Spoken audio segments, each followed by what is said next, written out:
بسم اللہ الرحمن الرحیم۔ السلام علیکم۔ تقریباً 5000 سال کم و بیش پرانی بات ہے۔ ملک یمن پر اسد طبعاً حمیر نامی بادشاہ کی حکومت تھی۔ چونکہ یمن کی زبان میں بادشاہ کو تبع کہا جاتا ہے، اس لیے تاریخ میں یہ بادشاہ تبع اول یعنی پہلا بادشاہ اور تبع خمیری کے نام سے مشہور ہوا۔ ایک مرتبہ تبع اپنے وزیر کے ساتھ سیر پر نکلا۔ تقریباً 1,13,000 پیدل چلنے والے اور 1,30,000 گھڑ سوار بھی اس کے ہمراہ تھے۔ جس شہر میں یہ قافلہ پہنچتا، لوگ ہیبت اور تعجب کے مارے بہت عزت اور احترام سے پیش آتے تھے۔ اس سفر کے دوران تبع ہر شہر سے 10 علماء منتخب کر کے اپنے قافلے میں شامل کر رہا تھا۔ یوں کئی شہروں کی سیر کے بعد تقریباً 4,000 علماء تبع کے قافلے میں شامل ہو گئے۔ جب یہ قافلہ شہر مکہ پہنچا تو وہاں کے لوگوں نے ان کی ذرا بھی آؤبگت نہ کی۔ یہ دیکھ کر تبع کو بہت غصہ آیا۔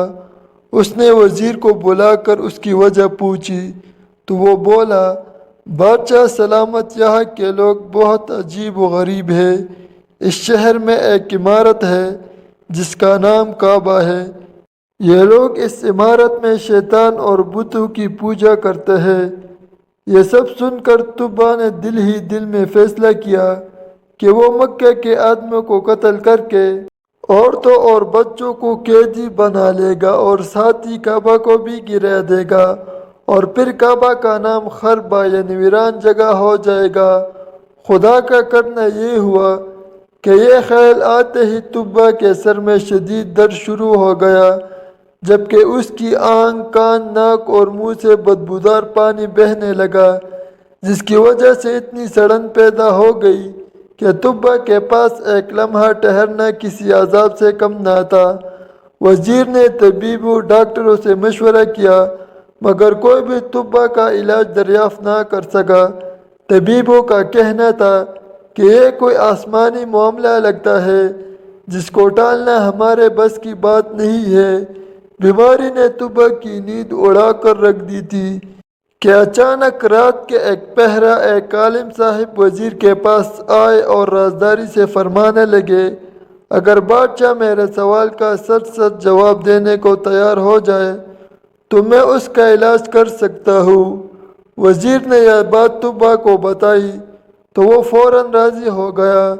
چنانچہ جب عالم صاحب تبع کے پاس پہنچ گئے، جہاں ان دونوں کے علاوہ کوئی اور نہ تھا، تو انہوں نے پوچھا، بادشاہ سچ سچ بتاؤ، کعبہ کے متعلق تمہارے دل میں کیا بات ہے؟ تبع جو بیماری کی وجہ سے مکمل نڈال تھا، فوراً اپنے برے ارادے عالم صاحب کو بیان کرنے لگا، جسے سن کر وہ بولے، تمہاری بیماری کی وجہ یہی بری نیت ہے۔ یہ بات یاد رکھو کہ کعبہ کا مالک چھپی باتوں کو بھی جان لیتا ہے، اس لیے اپنے دل سے برے خیالات نکال دو، اسی میں تمہارا بھلا ہے۔ تبع مرتا کیا نہ کرتا، فوراً برے ارادوں سے طائب ہو گیا، اور ابھی عالم صاحب گئے بھی نہ تھے کہ وہ بالکل ٹھیک ہو گیا۔ عالم صاحب کی بات اپنی آنکھوں سے درست ہوتی دیکھ کر تبع رب پاک پر ایمان لے آیا اور دین ابراہیمی پر قائم ہو گیا۔ پھر اس نے کعبہ کی تعظیم کے لیے 7 غلاف بھی تیار کروائے۔ اس سے پہلے کبھی کسی نے کعبہ پر غلاف نہیں چڑھایا تھا۔ اس کے بعد تبع شہر مکہ کے رہنے والوں کو کعبہ کی حفاظت کا حکم دے کر مدینہ شریف کی طرف چل پڑا۔ مدینہ شریف میں ان دنوں آبادی نہ تھی۔ پانی کے ایک چشمہ کے علاوہ یہاں زندگی کے کوئی آثار نہیں تھے۔ تبع کے قافلے نے وہاں پہنچ کر اسی چشمے کے پاس پڑاؤ ڈالا۔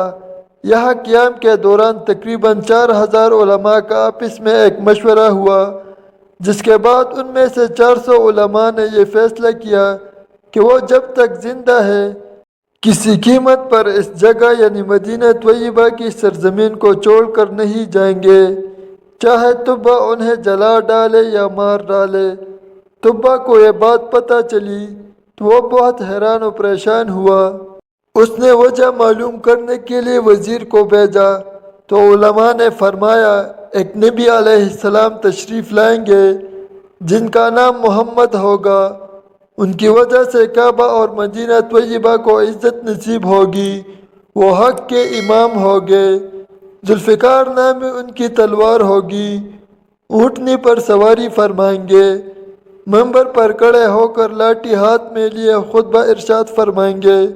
قرآن عطا کر کے ان کی شان کو اور بڑھایا جائے گا، اور جب قیامت کا دن ہوگا تو ان کے سر پر حمد کا تاج اور ہاتھ میں حمد کا جھنڈا ہوگا۔ وہ لوگوں کو لا الہ الا اللہ کی دعوت دیں گے۔ ولادت شریف شہر مکہ میں ہوگی اور ہجرت سے مدینہ منورہ کو نوازیں گے۔ وہ شخص یقیناً سعادت مند ہوگا جو ان کے زمانے میں ہوگا اور ان پر ایمان لائے گا۔ اس لیے ہم اس امید پر یہاں مرتے دم تک رہنا چاہتے ہیں کہ یا تو ہمیں محمد مصطفیٰ صلی اللہ علیہ وآلہ وسلم کے دربار گوہر کی حاضری نصیب ہو جائے، یا ہماری اولاد اس سعادت سے بہرہ مند ہو جائے۔ وزیر کی زبانی مہاجرہ معلوم ہونے کے بعد طبہ نے سوچا، کیوں نہ میں بھی ان 400 علماء کے ساتھ 1 سال تک یہاں ٹھہر جاؤں، ہو سکتا ہے اس عرصے میں محمد مصطفیٰ صلی اللہ علیہ وآلہ وسلم کا دیدار نصیب ہو جائے۔ اس خیال سے طبہ نے بھی وہ قیام کر لیا اور 400 علماء کے رہنے کے لیے 400 گھر بنوائے، ان کی شادیاں کروائی اور خوب مال و دولت بھی دیا۔ 1 سال انتظار کے بعد جب طبہ کا وہاں سے جانے کا ارادہ ہوا تو اس نے بارگاہ رسالت میں پیش کرنے کے لیے ایک خط لکھا جس کا عنوان اور مضمون کچھ یوں تھا: طبہ اول خمیر بن ورد کی طرف سے دو جہان کے رب کے رسول اور سب سے آخری نبی محمد بن عبداللہ صلی اللہ علیہ وآلہ وسلم کی طرف۔ یہ خط اللہ کی امانت ہے، جس کو ملے وہ اس کے مالک تک پہنچائے۔ یا محمد، میں آپ پر اور قرآن مجید پر ایمان لاتا ہوں، آپ کے دین اور سنت کو اپناتا ہوں، آپ کے اور ہر چیز کے رب پر ایمان لاتا ہوں، اور جو شریعت آپ لائیں گے اسے بھی قبول کرتا ہوں۔ اگر میں آپ کی صحبت کا شرف پانے میں کامیاب ہو گیا تو یہ مجھ پر رب کا انعام ہوگا، اور اگر یہ سعادت مجھے نہ مل سکی تو آپ قیامت کے دن مجھے بھولیے گا نہیں، رب کی بارگاہ میں میری شفاعت کیجیے گا۔ میں آپ کا فرمانبردار امتی ہوں اور تشریف آوری سے قبل ہی آپ کی پیروی کرنے والا ہوں۔ میں آپ اور آپ کے والد ابراہیم علیہ السلام کے دین پر ہوں۔ یہ خط لکھنے کے بعد طبہ نے اس پر اپنی سنہری مہر لگائی جس پر یہ عبارت نقش تھی، جس کا ترجمہ یہ ہے، یعنی پہلے اور بعد حکم اللہ ہی کا ہے، اور اس دن ایمان والے اللہ کی مدد سے خوش ہوں گے۔ پھر جن عالم صاحب نے طبہ کی اصلاح کی تھی، طبہ نے یہ خط انہی کے سپرد کر دیا اور وصیت کی کہ اگر آپ کی محمد مصطفیٰ صلی اللہ علیہ وآلہ وسلم سے ملاقات ہوئی تو یہ خط ان تک پہنچائے، اور اگر ملاقات نہ ہوئی تو آپ کی اولاد یا اولاد کی اولاد اس خط کو بحفاظت بارگاہ رسالت میں پہنچائے۔ اس کے بعد طبہ مدینہ منورہ سے ہند کے شہر غالستان چلا گیا اور وہاں اس کا انتقال ہو گیا۔ طبہ کے انتقال سے تقریباً 1000 سال بعد مکی مدنی آقا صلی اللہ علیہ وآلہ وسلم کی ولادت باسعادت ہوئی۔ 53 سال مکہ مکرمہ کو نوازنے کے بعد پیارے آقا صلی اللہ علیہ وآلہ وسلم نے مدینہ منورہ کی طرف ہجرت کرنے کا ارادہ فرمایا۔ اس ہجرت میں مسلمانوں کی مدد کرنے والے مدینہ شریف کے مسلمانوں کو انصار کہا جاتا ہے۔ یہ انصار انہی 400 علماء کی اولاد سے تھے اور 1000 سال سے نسل در نسل حد کی حفاظت کرتے آ رہے تھے۔ جب انصار کو حضور انور صلی اللہ علیہ وآلہ وسلم کی مدینہ شریف تشریف آوری کا ارادہ معلوم ہوا تو ان میں خوشی کی لہر دوڑ گئی۔ انہوں نے بارگاہ رسالت میں طبہ کا خط پہنچانے کے لیے آپس میں مشاورت کی۔ اس مجلس مشاورت میں صحابی رسول حضرت سیدنا عبدالرحمن بن عوف رضی اللہ تعالیٰ عنہ بھی تھے، جو مکہ سے ہجرت کر کے یہاں پہنچے تھے۔ انہوں نے مشورہ دیا کہ کسی بااعتماد آدمی کو یہ خط دیا جائے جو بحفاظت اسے بارگاہ رسالت میں پہنچا سکے۔ چنانچہ وہ خط ابو لیلہ انصاری کے سپرد کر دیا گیا جو بعد میں ایمان لے آئے تھے۔ اس کے بعد ابو لیلہ انصاری خط لے کر مکہ جانے والے راستے پر نکل پڑے۔ سفر کے دوران جب قبیلہ بنو سلیم پہنچے تو وہاں پیارے آقا صلی اللہ علیہ وآلہ وسلم جلوہ گر تھے۔ ابو لیلہ انصاری آپ صلی اللہ علیہ وآلہ وسلم کو نہیں پہچانتے تھے۔ آپ صلی اللہ علیہ وآلہ وسلم نے جیسے ہی ابو لیلہ انصاری کو دیکھا تو پکارا، انت ابو لیلہ، یعنی تم ابو لیلہ ہو؟ عرض کی جی ہاں۔ یہ سن کر آپ صلی اللہ علیہ وآلہ وسلم نے غیب کی خبر دیتے ہوئے ارشاد فرمایا، وَمَعَكَ کتاب الطب الاول، تمہارے پاس ہی طب اول کا خط ہے۔ اتنا سننا تھا کہ ابو لیلہ انصاری حیران رہ گئے اور انہیں تعجب ہوا کہ یہ کون شخصیت ہے جو میرا نام بھی جانتے ہیں اور میرا یہاں آنے کے مقصد سے بھی واقف ہے۔ اس لیے عرض کی آپ کون ہیں؟ فرمایا میں ہی محمد ہوں، خط لاؤ۔ یہ سن کر ابو لیلہ انصاری نے اپنا تیلا کھولا اور طبہ بادشاہ کا تقریباً 1000 سال پرانا مہر لگا ہوا خط بارگاہ رسالت میں پیش کر دیا۔ نبی کریم صلی اللہ علیہ وآلہ وسلم نے حضرت سیدنا صدیق اکبر رضی اللہ تعالیٰ عنہ کو خط پڑھ کر سنانے کا حکم دیا۔